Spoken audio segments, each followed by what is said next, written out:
অবশেষে সেই মহেন্দ্রক্ষণ সমাগত। দেওয়াল পঞ্জিকার পাতায় এখন ইংরেজি মে মাসের দিনলিপি চলছে। উচ্চ মাধ্যমিক পরীক্ষার রণদামামা বেজে উঠেছে ইতিমধ্যেই। সময়টা সদ্য অতিক্রান্ত ফজর। উষালগ্নের সদ্য উদিত অরুণের লালিমার বিচ্ছুরণ ঘটছে সমগ্র অন্তরিক্ষ জুড়ে। স্নিগ্ধ সমীরণের মৃদু হিল্লোলে শীতল ধরণী। কিছুক্ষণ পূর্বে তন্দ্রা টুটেছে তৃষার। নামাজ শেষে সে এখন নিবিষ্ট চিত্তে পাঠ্য বইয়ের পাতায় নিমগ্ন। সহসা পার্শ্বে অবহেলায় পড়ে থাকা যান্ত্রিক যন্ত্রটা তড়িৎ বেগে দিকবেদিক প্রকম্পিত করে গর্জে উঠে শান্ত পরিবেশকে বিদীর্ণ করল। অপ্রত্যাশিত এই শব্দের ঝঙ্কারে তৃষা কিঞ্চিত সচকিত হল। পরক্ষণেই ক্ষিপ্র হস্তে যন্ত্রটিকে করায়ত্ত করে সেটির উচ্চকিত নাদও স্মিত করল। অতঃপর তীক্ষ্ণ দৃষ্টিতে নিরীক্ষণ করল। সঙ্গে সঙ্গে বাদামি রঙা চক্ষুমণিদ্বয় আনন্দাবেশে চিকচিক করে উঠল ওর।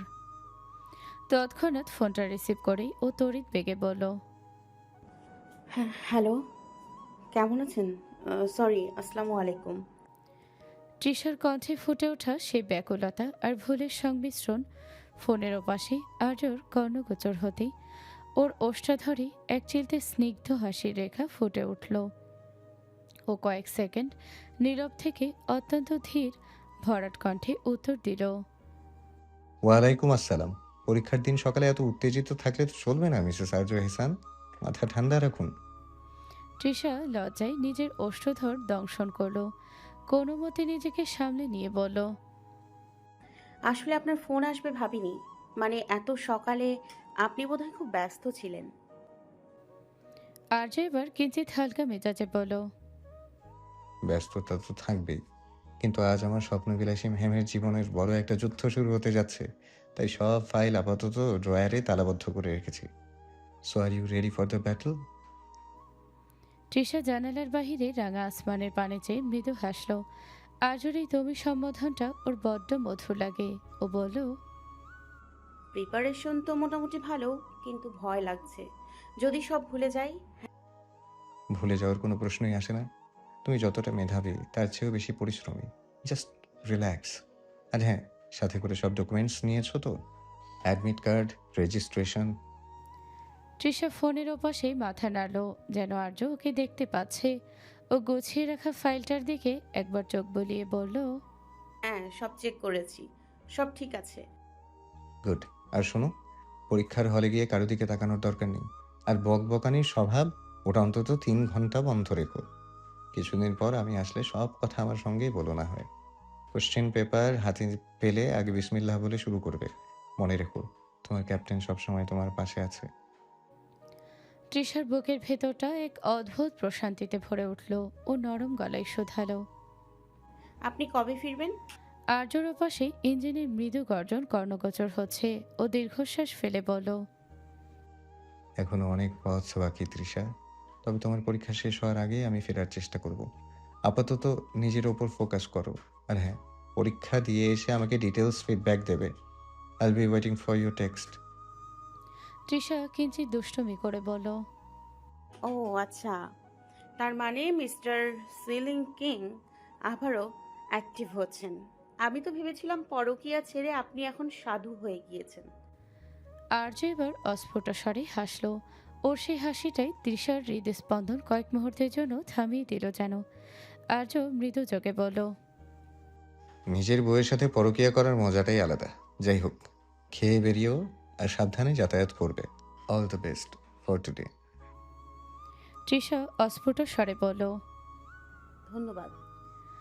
আর্য কলটা কাটার আগে শেষবারের মতো বলল, don't worry my lady, I trust you. তুমি পারবেই। ঘড়ির কাঁটা এখন 1:10 ঘর স্পর্শ করেছে। উচ্চ মাধ্যমিকের প্রথম যুদ্ধের সমাপ্তি ঘটিয়ে ঢাকা কলেজের বিশাল ফটক দিয়ে যখন পরীক্ষার্থীদের জনস্রোত বের হতে শুরু করলো, ঠিক তখনই ভিড়ের মাঝে দেখা মিলল তৃষা আর মেহসানার। দীর্ঘ 3 ঘন্টার স্নায়ুযুদ্ধের ক্লান্তি দুজনের মুখাবয়বে স্পষ্ট।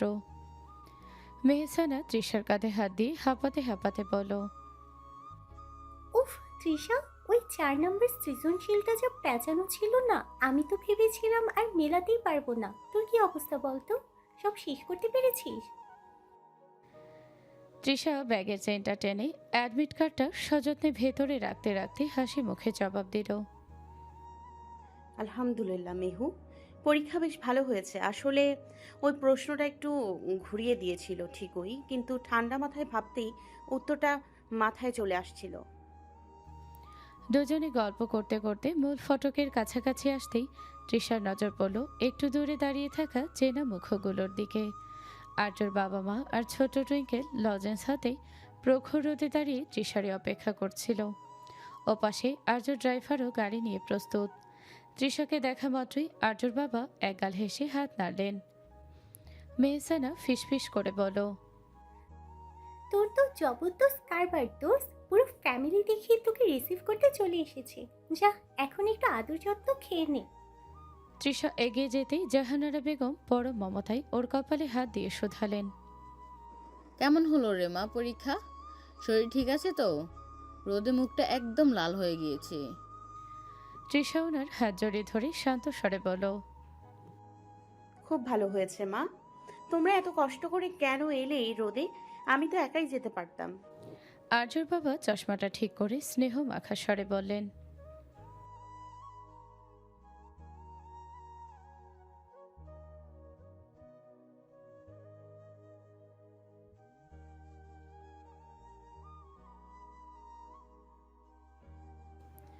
আর্যর বাবার এই কথায় তৃষার হৃদয়ে এক শীতল পরশ অনুভূত হলো। এক চিলতে স্নিগ্ধ হাসির রেখা ফুটে উঠল ওষ্ঠা ধরে। আর্যর এই দূরবর্তী ব্যাকুলতা যেন তপ্ত রোদেও ওকে শীতল ছায়া মেলে আগলে রাখল। হঠাৎ পাশ থেকে টুইঙ্কেল ওর কামিজের কোনা টেনে ধরে আধো আধো গলায় বলল, ও বানি, বাবা বলেছে তোমাকে নিয়ে আইসক্রিম খেতে, চলো না। আমার খুব গরম লাগছে, আমার গাল দুটো দেখো কত লাল হয়ে গিয়েছে। টুইঙ্কেলের সেই আদুরে ভঙ্গিতে উপস্থিত সবাই হেসে উঠল। তৃষা ঝুঁকে পড়ে ওকে কোলে তুলে নিয়ে ওর লাল হয়ে যাওয়া গালে আলতো চুমু খেয়ে বলল, আচ্ছা আমার লক্ষ্মী মাম্মাম, চলো আমরা সবাই মিলে বড় এক কাপ আইসক্রিম খাবো, ডিল? টুইঙ্কেল বিস্তর হেসে সম্মতির সূচক মাথা ঝাঁকালো। আর্যর বাবা এবার সবাইকে তাড়া দিয়ে বললেন,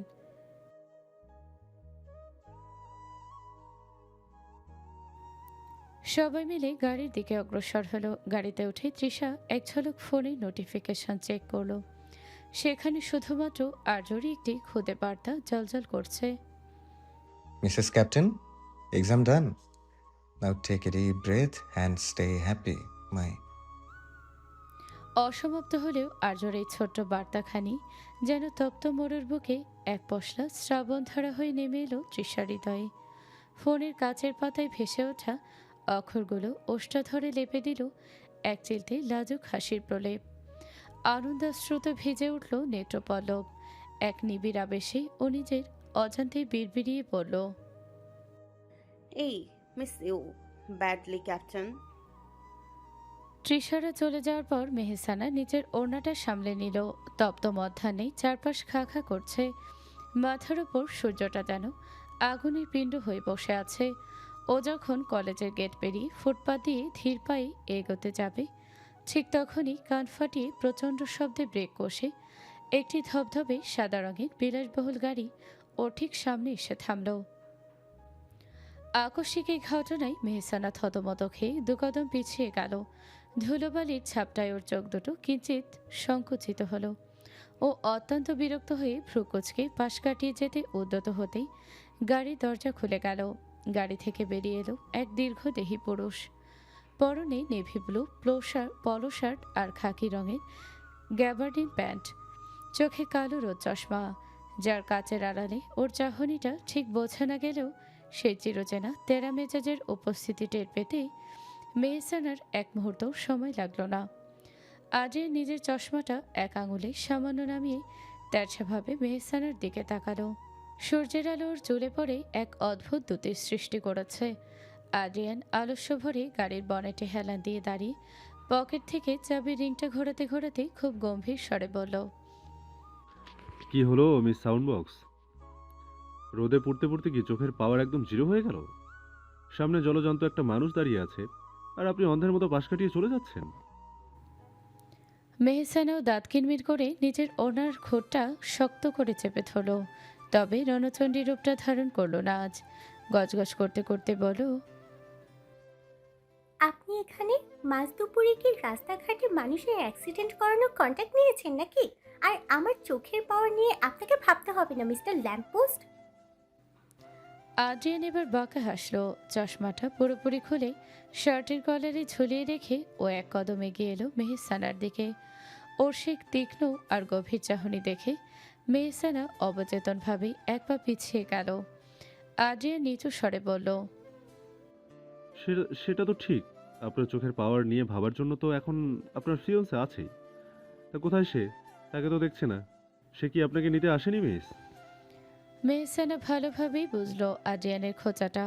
ও মুখ বাঁকিয়ে বলল, তার এত ফালতু টাইম নাই। মেহসানার তাচ্ছিল্য ভরা কথা শুনে আদ্রিয়ান এক মুহূর্ত স্থির হয়ে রইল। তারপর এক পায়ে গিয়ে এসে ওর খুব কাছে গিয়ে দাঁড়ালো। ওর দীর্ঘ ছায়াটা মেহসানার ওপর আশ্রে পড়তেই মেহসানা কিঞ্চিত অপ্রস্তুত হয়ে চাইল। আদ্রিয়ান পকেটে হাত গুজে খুব শান্ত অথচ বিদ্রুপাত্মক গলায় বলল, বাহ, প্রিয় মানুষের জন্য একটু সময় বের করাটা যার কাছে ফালতু টাইম, তা এইরকম এক পিস বিজি পাবলিককে খুঁজে পেলেন কই? গুগল ম্যাপে মোস্ট কেয়ারলেস পার্সন লিখে সার্চ দিয়েছিলেন নাকি? মেহসানা দমে না গিয়ে ততোধিক তেড়া স্বরে পাল্টা জবাব দিল, সবাই তো আর আপনার মতো বেকার বসে থাকে না যে মাঝ দুপুরে গাড়ি নিয়ে রাস্তার মোড়ে মোড়ে ডিউটি দেবে। উনি প্রফেশনাল, ওনার কাজের ভ্যালু আছে। আদ্রিয়ান এবার এক ঝটকায় গাড়ির দরজা খুলে দিয়ে মেহসানার দিকে গভীর চোখে তাকালো। ওর কণ্ঠে এবার পরিহাসের বদলে এক অদ্ভুত শাসন কাজ করছে।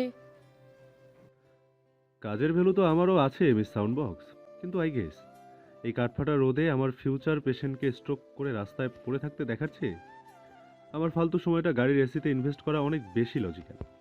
চুপচাপ ভেতরে এসে বসুন, নাকি ওই বিজি পার্সনের ওয়েট করতে করতে রোস্টেড চিকেন হওয়ার ইচ্ছা আছে? মেহসানা ভ্রুকুচকে জেদ দেখাতে চাইলেও আদ্রিয়ানের চাহনির সম্মুখে কেন জানি আজ সব কথা গুলিয়ে গেল। ও গজগজ করতে করতে বলল, আপনার গাড়িতে চড়া মানেই তো তার সিট বেল্ট কি শক্ত তো, নাকি আবার মাঝপথে ব্রেক ফেল হবে? আদ্রিয়ান বাঁকা হেসে ড্রাইভিং সিটে বসতে বসতে বলল, আমার ব্রেক ফেল হয় না ম্যাডাম, তবে আপনার এই বিরতিহীন ক্যাসেট প্লেয়ারের ব্রেক যে খুব দরকার সেটা আমি কনফার্ম। কুইক চলুন। মেহসানা মুখ ভেঙচিয়ে গাড়িতে উঠে সজোরে দরজাটা লাগালো। এসির শীতল হাওয়া গায়ে লাগতেই ও মনে মনে স্বস্তি পেলেও মুখে সেটা প্রকাশ করল না। আদ্রিয়ান গাড়ি স্টার্ট দিয়ে গ্লাসে মেহসানার প্রতিবিম্ব দেখে মনে মনে বলল, একাই তো বেশ ছিলেন সাউন্ড বক্স, অযথা ভুল মানুষের পাল্লায় পড়ার শখ জাগলো কেন আপনার? বঙ্গোপসাগরের বিশাল জলরাশির বুকে এখন দ্বীপ্রহরের প্রখর ভাস্বরতা। অন্তহীন নীলিমার নিচে জাহাজের ইস্পাত কঠিন শরীরটা ঢেউয়ের মস্তকে আঘাত এনে ধীর লয়ে এগিয়ে চলেছে। চারদিকের এই নিবিড় নিস্তব্ধতার সাগরের লোনা বাতাসের ঝাপটাই এক অদ্ভুত একাকিত্ব বিদ্যমান।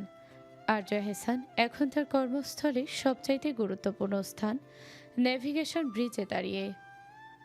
ক্যাপ্টেনের এই সংরক্ষিত এলাকাটি থেকে বাইরের দিগন্তরেখা পর্যন্ত স্পষ্ট দৃষ্টিগোচর হয়।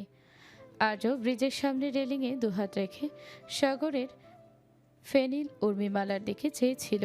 পরনে ওর সাদা ধবধবে ইউনিফর্ম, কাঁধের উপর জ্বলজ্বল করছে ওর অর্জিত সম্মানের পদচিহ্ন। প্রখর সূর্যালোকে ওর উন্নত নসিকা আর তীক্ষ্ণ চিবুক নিপুণ ভাস্করের তৈরি আস্ত এক শ্বেতপাথরের ভাস্কর্যের ন্যায় দীপ্তমান। হঠাৎ আর্যর পকেট থেকে চামড়ার কালো ওয়ালেটটা বের করলো। সযত্নে ভাঁজ খোলা মাত্রই উন্মোচিত হলো এক চিলতে মায়ের জগৎ। ওয়ালেটের এক কোণে স্বচ্ছ প্লাস্টিকের আড়ালে একটি স্থির চিত্র। সেখানে তৃষা অনভ্যস্ত শাড়ির আঁচল সামলাতে সামলাতে অন্যদিকে তাকিয়ে হাসছে। হাসির তোড়ে ওর গালে সেই কাঙ্ক্ষিত টোলটি বড্ড স্পষ্ট হয়ে ফুটে উঠেছে। আর্য দৃষ্টি ওই একটি বিন্দুতে স্থির।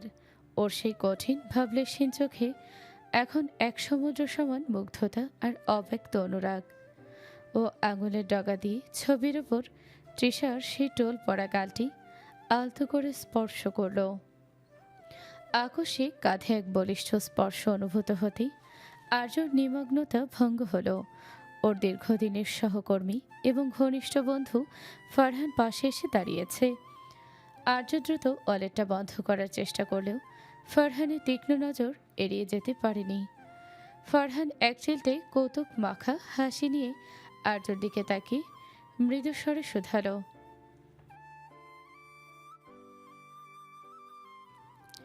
আর্য নিজের ওয়ালেটে বিদ্যমান সেই হাস্যোজ্জ্বল মুখশ্রীর পানে শেষবারের মতো তাকিয়ে আনমনে বলল, my lifeline, my heartbeat, the reason of my existence. Farhan কিঞ্চিত বিস্মিত হয়ে ভ্রু উচালো। ও আর্যর মুখে এমন নিরেট এবং অকপট স্বীকারোক্তি আগে কখনো শোনেনি। ও মুগ্ধ হয়ে বলল।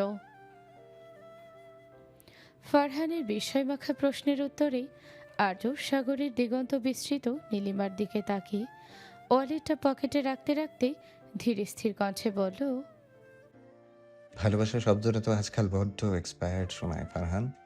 Trisha isn't just an emotion to me, she is like my soul rhythm. ভালোবাসা হয়তো সিচুয়েশন অনুযায়ী চেঞ্জ হয়, বাট ও আমার এমন এক অ্যাডিকশন যা আমার অস্তিত্বের সাথে মার্জ হয়ে গেছে। ট্রাস্ট মি, ভালোবাসায় হারানো পসিবল, কিন্তু এই প্যাশনটা কখনো নিঃশেষ হওয়ার নয়। কালচক্রের আবর্তনে অতিক্রান্ত হয়েছে মাস দুয়েক। প্রবাহিত সময়ের ব্যবধানে তৃষার জীবন থেকে উচ্চ মাধ্যমিকের গুরুভার অপসৃত হয়েছে। তবে থেমে নেই টুইঙ্কেলের জীবনযাত্রা। তুখর মেধার অধিকারিণী ছোট্ট মেয়েটির পড়াশোনা বর্তমানে বেশ গতিশীল। আজ দ্বীপ্রহরের তপ্তরত্রে আফজাল আহমেদের সকল বাধা অমান্য করে তৃষা নিজেই টুইঙ্কেলকে নিতে এসেছে। ছুটির ঘণ্টা বাজতে বিলম্ব থাকায় নিকটস্থ এক নিভৃত ক্যাফেতে আশ্রয় নিয়েছে ও। অবসর কাটাতে কোনো কারণ ও ছাড়াই ব্যস্ত আঙুলি তৎপর ফেসবুক স্ক্রলিংয়ে। নীল দুনিয়ায় বিচরণরত তৃষার চঞ্চল আঙুলগুলো আচানক স্থবির হলো। অলস দৃষ্টির সম্মুখে সহসা উদিত হলো এক অসম বৈচিত্র্যের যুগল। শ্বেতশুভ্র আভিজাতে মোড়ানো এক পৌরের বহলগ্ন হয়ে ক্যাফেতে প্রবেশ করল নবযৌবনা এক রূপসী, যার লাবণ্য ছটাই মুহূর্তকাল থমকালো চারপাশ। পুরুষটির ললাটে বয়সের রেখাপাত স্পষ্ট হলেও চলনে বিদ্যমান দাম্ভিক প্রতিপত্তি। তৃষা বিস্ফোরিত নেত্রে চাইল।